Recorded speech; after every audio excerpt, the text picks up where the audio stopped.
I'm Patrice Bisiot, and today's episode is how to create value to your stakeholders. So of course, the answer seems so easy, and over my time of coaching the leaders of the world, I got to realize that answer was actually not understood so well. So before you think of ROI and profit and money and cash flow and bottom line, because this is why you're here, and this is why you have created that company, and this is why you're leading this company, this is why you are the executive in this company. And of course, you are here to make money, to make profits, to create profits, to generate profits. But before that, there are a few key components to make that happen, because if you don't, no money can happen, because there is no rules establishing how to create success. So why don't we go into rule number 1, trust. Once again, it seems like trust is such an easy thing to understand, but really at the end, you have a busy schedule, you are traveling the world, you're already up to 1 million miles a year. But yet, you're sheltered into this busy calendar, and you have no time to create these relationships because that trust has not been established. And if it doesn't, who is going to follow you? Trust is the same thing as what you do in every area of your life, in your marriage, in your romantic relationship, with your neighbors, with your friends. The person that takes care of your house while you're busy taking a trip, or perhaps you're on vacation, or to take care of your favorite pet. Who's going to have the key to this house? The person you trust. Well, it comes the same when it comes to your team. Your people can only follow their leader because they trust their leader. If there is no trust, there is no business. There is no bottom line, and there is no money. Therefore, you can close the door now. So why don't we get into the fact that trust is really essential to create revenue and to create a healthy, successful story. And what does trust do? Well, it creates long-lasting relationship. It creates teams that trust you so much that it will follow you to the moon. They will listen to everything you say because now they're with you. They understand who you are. They understand what you want, and they know you are the person they can follow because you are becoming this example and you are becoming this model they want to follow and maybe become one day. So this is rule number 1.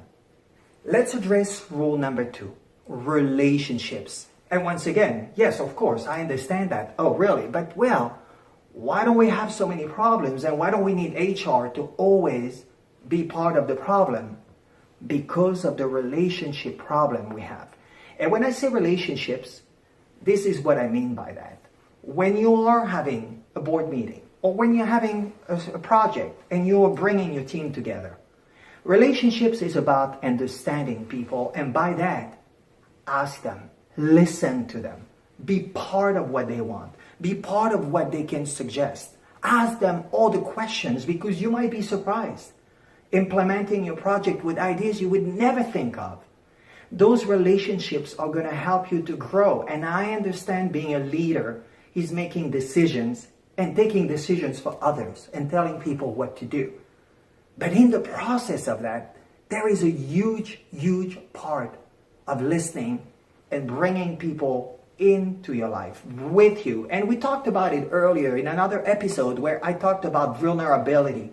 And this is what's going to create your relationships, because you are now showing that you are a human being. You're not just a money machine. You're not just this big guy, this big girl telling them what to do. You are actually the person who are helping them to grow. And you grow together. And growing together, relationships, same thing as the trust we just established before, which is what is in every area of your life. And once again, because it's business, we think perhaps this is different and this is really to the ABC. Well, that is the ABC and the bones of your business. Creating this fact of people knowing that you are incorporating them into everything you do, and you asking them their opinions, and you actually valuing what they have to say.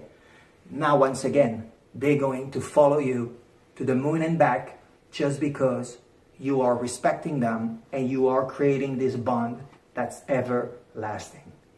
Rule number 3, differentiation. What do I mean by that? Now we have established that trust and relationships are in place. Your people, your stakeholders, everybody around you is following you because there is enough there for them to go in your direction. But now, your time to make a difference. Your time to be more creative. And we are all inspired by the people out there. But for that to happen, we have to observe. And to observe means to realize what quality people have around and also the creativity that they are displaying. You need your own. And yes, you can bring a little bit of something already existing, but make it better. Really find your place, find your niche, find the space that you are, that you belong to. The one place your passion and your key will bring to success, because that's essentially what it is. It's about making a difference. And obviously, I'm not going to teach you that every successful business out there is successful, of course, because they were more creative than the person next door. And it doesn't mean the person next door is not doing the right thing. But you have the edge and you have that little thing that's going to take where you are to the next level. So that's key number 3. Thank you for spending time together. And if you enjoyed yourself, please click below the like, the comment, every question you have, fire away. I'm extremely engaged with my community. I love helping. So please, please, please communicate with me via LinkedIn, obviously, or perhaps you want to email me directly. info@patricebisiot.com. I always answer every message I receive. So I will talk to you soon, and I'll see you in the next episode.